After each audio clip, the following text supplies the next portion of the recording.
Hello students. आज हम बात करेंगे डिफरेंशियल इक्वेशन बुक के नए चैप्टर सिंगुलर सॉल्यूशन के बारे में। तो सिंगुलर सॉल्यूशन है क्या बेसिकली, जिसमें अपन ने differential equation of first order and higher degree वाला जो अपने पास में प्रथम कोटि और उच्च घात वाले जो अवकल समीकरण अपन ने देखे थे, उसमें हमने देखा था कि कुछ चीज़ों को हमने छोड़ दिया था, जिसमें हमने बताया था कि ये जो अपने पास में फॉर्म होंगी, जैसे कि मेरे पास में कभी कभी कोई फॉर्म आती थी, एक ब्रैकेट बनता था, दूसरे ब्रैकेट में डीपी अपॉन डीएक्स वाली या फिर डीपी अपॉन डीवाई वाली फॉर्म होती थी। तो एक ब्रैकेट को छोड़ दिया जाता था जिसमें डीपी अपॉन वाली फॉर्म नहीं होती थी। इस वाले ब्रैकेट को क्या कर देते थे, छोड़ देते थे। कहते थे कि इसमें प्रथम खंड से विचित्र हल प्राप्त होते हैं। तो उन्हीं सारी चीज़ों के बारे में है ये एक्सरसाइज। ठीक है। तो जैसे कि अपने पास में डिफरेंशियल इक्वेशन जो होता है उसकी, जैसे कोई भी अपने पास में डिफरेंशियल इक्वेशन है, डी अपने पास में D Y upon D x is equal to Y plus X square, इस फॉर्म में या फिर किसी भी फॉर्म में कोई भी डिफरेंशियल इक्वेशन होता है, उन फॉर्मों को अपन किस तरीके से सॉल्व करते थे, ये सारी चीज़ें हमने देखी थी। ठीक है। अब अपन बात कर रहे हैं किस पर, विचित्र हल पर। तो विचित्र हल एक थोड़ा सा नया चैप्टर है अपने लिए, तो इसमें थोड़ा ध्यान दे के आपको समझने की ज़रूरत है। हालांकि ज़्यादा टफ नहीं है, सिंपल ही वे में अपने इसको सॉल्व करवाएंगे, हर एक क्वेश्चन को भी सॉल्व करवाएंगे, हर एक एग्जाम्पल को भी सॉल्व करवाएंगे, तो आपको आसानी से जिससे ये समझ में आ जाए। और तो इसमें विचित्र हल के लिए अगर मैं बात करूं कि विचित्र हल होता क्या है, पहली चीज़ कि विचित्र हल क्या होता है और विचित्र हल को फाइंड आउट कैसे किया जाता है। ठीक है। तो विचित्र हल की अगर मैं बात करूं, कोई भी अपने पास में डिफरेंशियल इक्वेशन जो है उसमें एफ ऑफ कोई भी ये फंक्शन जो है वो Y X Y and P का फंक्शन है। पी का मतलब D Y upon D X का। कोई भी अपने पास में ये जो फंक्शन होता है इस फॉर्म में दिया हुआ होगा डिफरेंशियल इक्वेशन। ठीक है। तो एक्स वाई पी का जो फंक्शन होता है उसमें अगर मैं यहाँ पर जो पी जो है इसको सी से रिप्रेजेंट करूँ, तो यानी कि पी को अगर मैं कांस्टेंट वैल्यू के इक्वलेंट में इस वाले फंक्शन से अपन एक ऐसा फंक्शन जनरेट करें कि एक्स वाई सी का फंक्शन अगर मैं बना लूँ, कोई भी ऐसा फंक्शन बन के आ जाए, तो उस वाली फॉर्मों से अपन क्या निकालते हैं, इनके कुल का जो समीकरण होता है उससे निकलता है अपना अनवलोप। ठीक है। तो एनवलप जिसको अपन कह सकते हैं इंग्लिश में, अनवलोप जो होता है उन्हीं के कुल का जो समीकरण जो होता है उन्हीं से अपन अनवलोप निकालते हैं और उनसे ही अपने पास में क्या निकलता है, विचित्र हल। ठीक है। तो अनवलोप जो होते हैं उनसे रिलेटेड ही अपन क्या निकालेंगे, विचित्र हल। ठीक है। तो विचित्र हल निकालने के लिए सबसे पहली जो फॉर्म होती है, इस वाली फॉर्म को अपन क्लारेट फॉर्म में कन्वर्ट करते हैं, और जो कि विचित्र हल जो अगर निकाला जाता है वो क्लारेट फॉर्म से ही बेसिकली निकाला जाता है। ठीक है। तो इसके लिए जब क्लारेट फॉर्म अपने पास में बन के आ जाता है तो एक निकालना होता है विविक्ति कर, एक निकालना होता है अपन को विविक्ति कर, विविक्ति कर। तो विविक्ति कर जब अपन निकालते हैं, जिसको मैं इंग्लिश में अगर मैं कहूं कि डिस्क्रिमिनेंट, डिस्क्रिमिनेंट, तो डिस्क्रिमिनेंट मुझे फाइंड आउट करना होता है। एक तो फाइंड आउट करना होता है पी डिस्क्रिमिनेंट और एक फाइंड आउट करना होता है सी डिस्क्रिमिनेंट। ठीक है। तो पी डिस्क्रिमिनेंट फाइंड आउट करते हैं और सी डिस्क्रिमिनेंट फाइंड आउट करते हैं, और जो ये अपने पास में सॉल्यूशन, ये पी डिस्क्रिमिनेंट और सी डिस्क्रिमिनेंट आते हैं, इनके अपन क्या करते हैं, आंशिक अवकलन। आंशिक अवकलन जो अपन, जो दूसरी बुक अपनी चल रही है आपके इस डिफरेंस, इसके अलावा में जो दूसरे वाले अपने विवेक सर पढ़ा रहे हैं उसको, तो उसमें से अपन को उसी के बेसिस पे क्या करना है, जैसे उनमें उसमें अपन क्या कर रहे हैं, आंशिक अवकलन सीख रहे हैं, तो आंशिक अवकलन उसी रेस्पेक्ट में अपन को यहाँ पे भी इसमें करना पड़ेगा। तो छोटा सा पार्ट है आंशिक अवकलन का, यहाँ पे इतना तो आपको करवा ही दिया होगा आई थिंक। तो पी डिस्क्रिमिनेंट और सी डिस्क्रिमिनेंट, दो डिस्क्रिमिनेंट अपन को फाइंड आउट करने होते हैं। तो इन दोनों डिस्क्रिमिनेंटों के बाद में जो अपने पास में कॉमन चीज़ें होती हैं, कॉमन चीज़ें जैसे कि y के रेस्पेक्ट में अपने पास में कोई भी सॉल्यूशन निकल के आ जाता है, उसमें जैसे इसमें भी x है, इसमें भी x है, तो और यहाँ पर मान के चलो cos x आ गया, यहाँ पर अपने पास में sin x आ गया, तो ये अपने पास में दोनों क्या नहीं मिल रहे हैं, मैं एक एग्जाम्पल के तरीके बता रहा हूँ, ये दोनों अपने पास में इसमें मिल नहीं रहे हैं। तो जो कॉमन चीजें होती हैं वही इसका क्या होता है, सॉल्यूशन होता है। ठीक है, अब इसके बाद में कुछ एक बिंदु होते हैं, उन बिंदुओं के बारे में हालांकि मैं इसका पीडीएफ आपको प्रोवाइड करवा दूंगा कि इसमें कौन कौन सी चीज़ें किस तरीके से डिवाइड करनी है, अपन को किस तरीके से क्या लिखना है। तो इसका पीडीएफ नेक्स्ट डे, कल या परसों में अपन इसका पीडीएफ आपको प्रोवाइड करवा देंगे। ठीक है, तो यहाँ से मैं अगर बात करूँ तो मेरे पास में जो कंडीशंस हैं उनके अकॉर्डिंग मैं अब क्वेश्चन नंबर पे बात करेंगे सीधा ही, कि क्वेश्चन नंबर कुछ एक इसमें अनवलोप के एक कुछ पॉइंट होते हैं, उन पॉइंटों के बारे में भी मैं बताऊंगा कि पॉइंट क्या होते हैं। जैसे कि एक तो हो गया अपने पास में नोड होता है, कस्प होता है, इस तरीके के 3 पॉइंट होते हैं। तो इन पॉइंटों के बारे में भी हम बात करेंगे। तो अपन देखें पहला एग्जाम्पल जो है वो क्या दिया हुआ है। ठीक है, तो पहला जो एग्जाम्पल दिया हुआ है वो है sine x d Y upon D x cos y, cos x d Y upon D x dot sine Y plus d Y upon D x. तो d Y upon D x को अपन क्या लिखते थे, d Y upon D x को अपन लिखते थे पी। तो d Y upon D x is equal to p, ये अपन लिखते थे। तो इसी को अपन d Y upon D x को अपन क्या लिख देंगे, पी। तो यहां पर अपने पास में क्या कंडीशन बनेगी, sine X P cos Y is equal to cos X P sine Y plus P, ये फॉर्म बन के आ गई। ठीक है, अब यहां से जब मैं इसको सॉल्व करूं तो मेरे पास में क्या कंडीशन बन के आएगी कि इसको इधर ले आए तो यहां पे आ जाएगा ये sine X P cos Y minus cos X P sine Y is equal to P. ठीक है, अगर मैं देखूं तो ये फॉर्मूला बन रहा है sine A cos B minus cos A sine B, यानी कि साइन ए माइनस बी। तो साइन पी एक्स माइनस या फिर एक्स पी माइनस वाई, ये formula is equal to P. ठीक है, अब साइन को इधर लेके जाएंगे तो साइन इनवर्स बन गया क्या, तो ये बन गया अपने पास में साइन इनवर्स, यानी कि X P minus Y is equal to sine inverse P. ठीक है, अब y को मैं इधर ले जाऊं, साइन इनवर्स को इधर ले आऊं, तो मेरे पास में फॉर्म क्या बन के आई, y is equal to X P minus sine inverse P. ठीक है, जो कि किस फॉर्म में है, क्लारेट फॉर्म। तो लिख देंगे क्लारेट रूप समीकरण।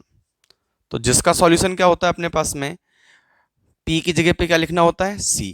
तो p is equal to c रखने पर क्या आ जाता है इसका सॉल्यूशन। तो सॉल्यूशन देखेंगे तो y is equal to C X या फिर एक्स सी, कुछ भी लिख लीजिए, C X minus sine inverse C. Equation number इसको डाल लेंगे फर्स्ट और इसको डाल लेंगे सेकंड। तो जिसमें अपने पास में ये जो फॉर्म है ये किसकी है, P की फॉर्म है, ये किसकी फॉर्म है, C की फॉर्म है। तो इसी को अपन कहते हैं P डिस्क्रिमिनेंट। तो P डिस्क्रिमिनेंट कहेंगे इसको, और इसको कहते हैं अपन C डिस्क्रिमिनेंट। तो C डिस्क्रिमिनेंट। ठीक है, एक तो P डिस्क्रिमिनेंट और एक अपने पास में हो जाएगा क्या, C डिस्क्रिमिनेंट। तो इस तरीके से अपन इन दोनों चीज़ों को क्या कर लेते हैं, लिख लेते हैं। तो यही अपने पास में समीकरण 1 P डिस्क्रिमिनेंट है, समीकरण 2 C डिस्क्रिमिनेंट है। अब अपन क्या करेंगे लास्ट में, यहां पर समीकरण 1 तो P डिस्क्रिमिनेंट है, समीकरण 1 यानी कि मैं लिख भी देता हूं कि P डिस्क का P के सापेक्ष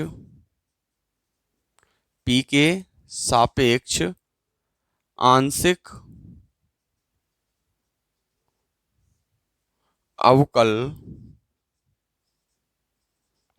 अवकलन करने पर, तो इसका अपन P के सापेक्ष क्या कर देंगे, आंशिक अवकलन। आंशिक अवकलन में होता यह है कि वैसे तो आपको बता दिया होगा और मैं भी बता देता हूं थोड़ा सा, कि आंशिक अवकलन होता यह है कि बाकी सारी चीज़ों को कांस्टेंट रख दिया जाता है और जिसके सापेक्ष अवकलन हो आंशिक अवकलन कर रहे हैं उसी के सापेक्ष अपन अवकलन करते हैं और बाकी सबको क्या मान लिया जाता है, कांस्टेंट मान लिया जाता है। ठीक है, तो y अपने पास में क्या हो जाएगा, कांस्टेंट। तो कांस्टेंट का डेरिवेटिव अपने पास में 0, तो कांस्टेंट का डेरिवेटिव अपने पास में क्या हो जाएगा, 0 हो जाएगा। तो यहां पर ये वाली वैल्यू 0, और इसको जब मैं लिखूंगा तो यहां पर एक्स पी है, तो P constant, sorry x constant है, पी का derivative 1 minus sine inverse P का करेंगे तो अपने पास में आ जाएगा साइन इनवर्स पी का cos, sorry 1/√1 minus P square. ठीक है, तो ये वाली फॉर्म बन के आ जाती है इस तरीके से।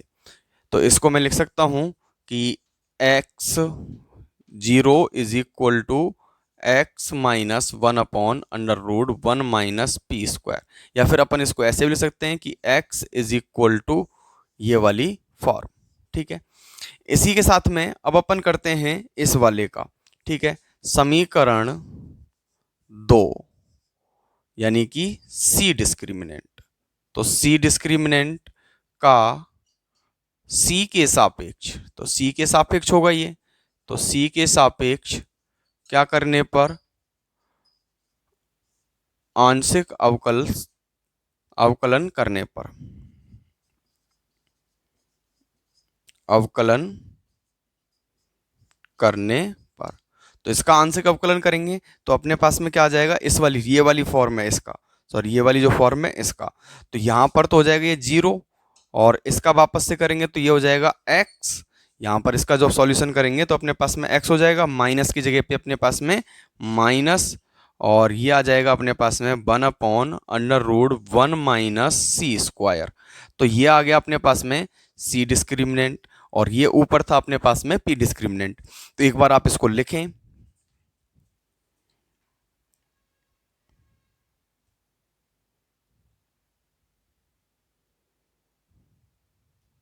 तो मैंने इसमें से थोड़ा सा पार्ट मिटा दिया है, बाकी ये वाला अपने पास में काम में आएगा, तो जैसे जैसे काम में नहीं आएगा मैं उसको हटाता जाऊंगा। तो यहाँ से ये जो वैल्यू थी, ये x इज इक्वल टू ये दिया हुआ था, इसमें से मैं इसको समीकरण नंबर 3 और इसको समीकरण नंबर 4 डाल लेता हूँ। तो समीकरण 3 से x की वैल्यू जो है, x की वैल्यू नहीं चाहिए अपन को, p की वैल्यू चाहिए होगी।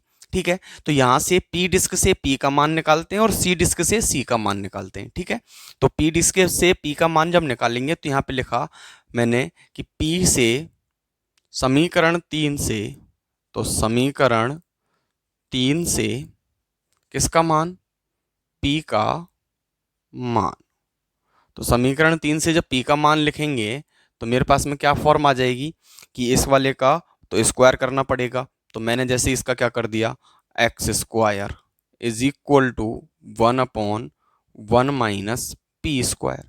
ठीक है, अब इसको लिखेंगे तो मेरे पास में क्या कंडीशन आ जाएगी कि एक्स स्क्वायर तो नीचे आ जाएगा और ये वाली टर्म इधर आ जाएगी कि 1 minus P square is equal to 1/एक्स स्क्वायर।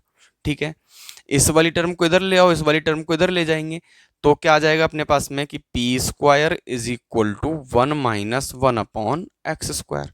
ठीक है, तो नेक्स्ट टर्म में अपन पी स्क्वायर की वैल्यू जो मैंने निकाली है, तो p square is equal to क्या आ जाएगा मेरे पास में कि एक्स स्क्वायर माइनस 1/एक्स स्क्वायर। ये फॉर्म बन के आ गई, तो इस वाली फॉर्म को मुझे हटाना ही पड़ेगा, तो जो कि इसी के बेसिस पे है तो अपन लिख लेंगे, कोई दिक्कत नहीं है।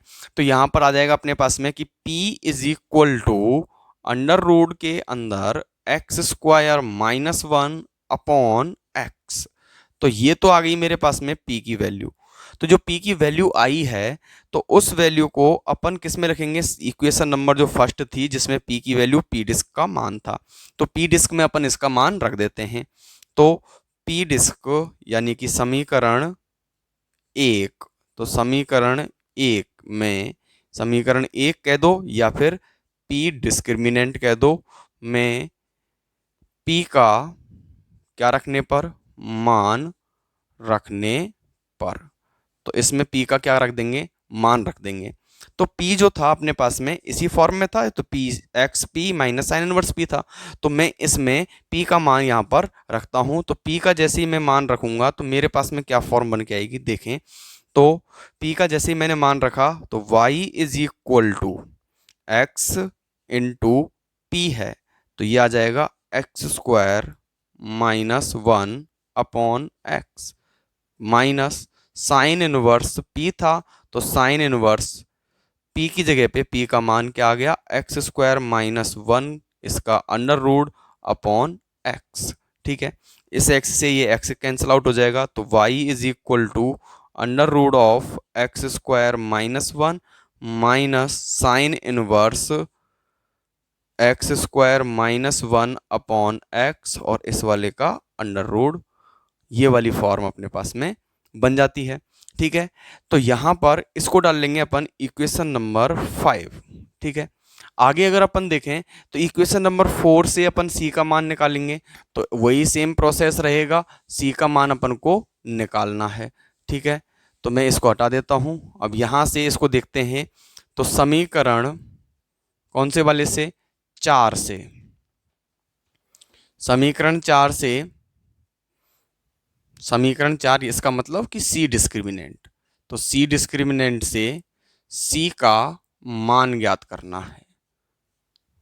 ठीक है, सॉरी, अरे गलत लिख लिया मैंने, समीकरण 4 से अपन को सी का मान निकालना है, तो डिस्क्रिमिनेंट तो अलग था अपने पास में, से सी, इसका मान, समीकरण 4 से सी का मान, तो सी के मान को अपन को सी डिस्क्रिमिनेंट में रखना है। ठीक है, तो यहां से जब मैं मान निकालूंगा तो x is equal to 1 minus under root of 1 minus C square. ठीक है, तो बोथ साइड स्क्वायर कर देंगे, तो बोथ साइड स्क्वायर करने पर क्या आ गया, X square is equal to 1 upon 1 minus C square.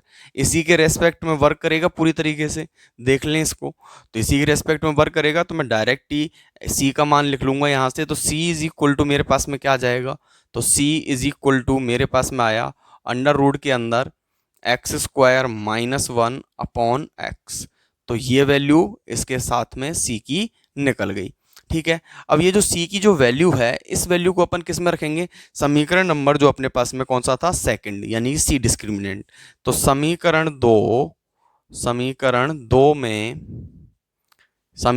यानी कि कौन सा था, सी डिस्क्रिमिनेंट, तो सी डिस्क्रिमिनेंट में क्या करने पर, मान रखने पर, तो इसमें अपन क्या रख देंगे, मान रख देंगे, तो मान रखने पर मेरे पास में क्या कंडीशन आएगी, तो इसी के रेस्पेक्ट में आएगा वैल्यू अपने पास में, तो क्या आ जाएगा, y is equal to X into under root के अंदर X square minus 1 upon X, ये वाली form, minus sine inverse under root के अंदर X square minus 1 upon X. ठीक है, ये वाली फॉर्म बन के आ गई।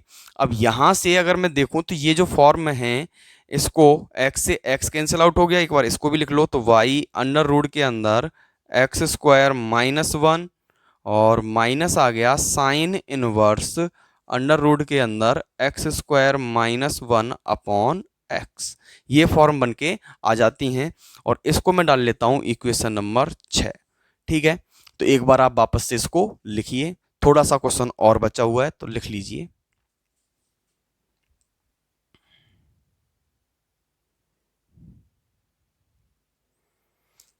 तो इसके बाद में अगर मैं देखूं तो इसको मैंने थोड़ा सा हटा देता हूं, मेरे को जरूरत किसकी है, इक्वेशन नंबर 5 की और इक्वेशन नंबर 6 की, इसके अलावा और किसी चीज की हमको जरूरत नहीं रहेगी, क्योंकि बाकी की जरूरतें अपने पास में पूरी हो चुकी हैं। ठीक है, तो इक्वेशन नंबर 5 और इक्वेशन नंबर 6, ठीक है, तो मैं बता देता हूं आपको कि इन दोनों में से जो ओवेनिस्ट कॉमन पार्ट होता है, यानी कि जब अपन पी डिस्क में पी का मान रख देते हैं और सी डिस्क में सी का मान रख देते हैं, तो अपने पास में उन दोनों इक्वेशनों में से जो चीज़ें कॉमन होती हैं वही अपने विचित्र हल का सॉल्यूशन होती हैं। ठीक है, तो यहाँ से विचित्र हल अपन को फाइंड आउट करना है, तो लिख देंगे समीकरण 5 एवं समीकरण 6, समीकरण 5 एवं समीकरण 6 से ओवेनिस्ट पद लेने पर, ओवेनिस्ट, गलत लिख दिया, ओवेनिस्ट पद लेने पर, तो इन दोनों में से जो कॉमन चीजें आ रही हैं, तो भाई देखो पूरा पूरा कॉमन आ रहा है, पूरा पूरा पार्ट कॉमन आ रहा है, तो इसका मतलब कि यही अपने पास में विचित्र हल होगा। तो विचित्र हल जो होगा इनका कॉमन पार्ट होता है। तो विचित्र हल इज इक्वल टू, तो विचित्र हल आ जाएगा अपने पास में y is equal to under root के अंदर X square -1 minus sine inverse under root के अंदर एक्स स्क्वायर -1 अपॉन एक्स। और यही अपने पास में इस वाले का क्या है, फाइनली सॉल्यूशन है। That's it. ठीक है, तो एक बार इसको कंप्लीट कर लीजिए आप।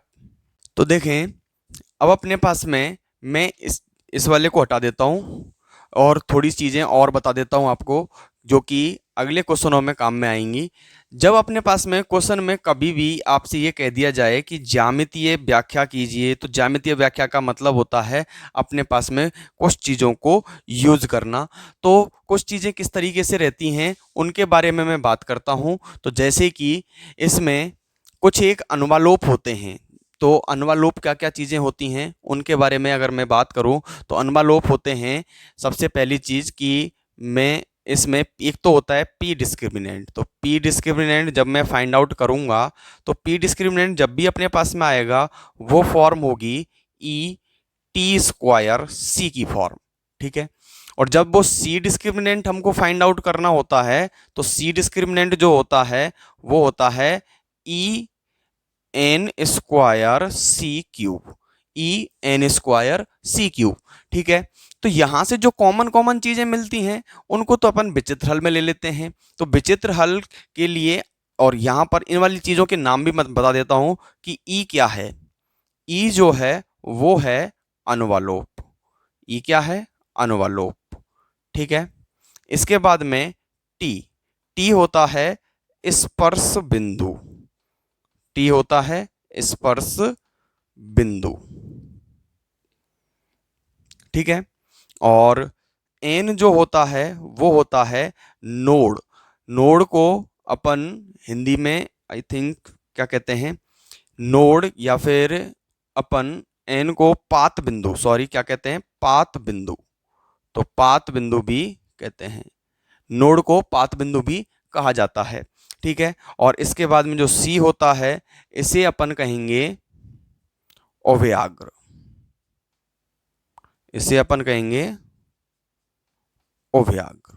ठीक है, तो ये वाली चीजें हैं, ये चारों के चारों जो मान हैं इनको अपन इस तरीके से देख लेते हैं। ठीक है, तो यहां पर ये जो अनुवालोप है, स्पर्श बिंदु है और अव्याग्र हैं, ये अपने पास में ज्यामितीय व्याख्या के लिए काम में आते हैं। तो ज्यामितीय व्याख्या अपन किस तरीके से करते हैं, अगर मेरे पास में कोई चीज़ें सेम मिल रही हैं तो अपन कह देंगे कि ये अनुवालोप है। और मेरे पास में अगर कोई चीज़ें डिफरेंट मिल रही है जिसमें टी का स्क्वायर बन के आ जाता है, जैसे कि मान के चलो इस वाले पार्ट का अपने पास में क्या बन के आ जाता, स्क्वायर बन के आ जाता, और ये पार्ट अपने पास में क्या मिलता, कॉमन मिलता। तो यहाँ पे ये तो हो जाता है ई अनुवालोप और उसका विचित्र का सॉल्यूशन। और ये वाला जो पार्ट है ये इसमें अपने पास में क्या आता, इसका स्क्वायर आता, और यहाँ पर ये वाला पार्ट इसमें सेम नहीं होता। मान के चलो इसमें दोनों पी और सी डिस्क में सेम नहीं होता, तो अपन उसको क्या कहते हैं कि ये जो टी है स्पर्श बिंदु है, जिसको अपन टेक पॉइंट भी कहते हैं। ठीक है, तो यहाँ पर इन सारी चीज़ों से अपन को मान निकालना है, जिसको अपन और भी ज्यामितीय व्याख्या वाले क्वेश्चंस आएंगे उनमें अपन इनको देखेंगे। तो फिर मिलते हैं अपन नेक्स्ट वीडियो में, तब तक के लिए बाय बाय, थैंक यू।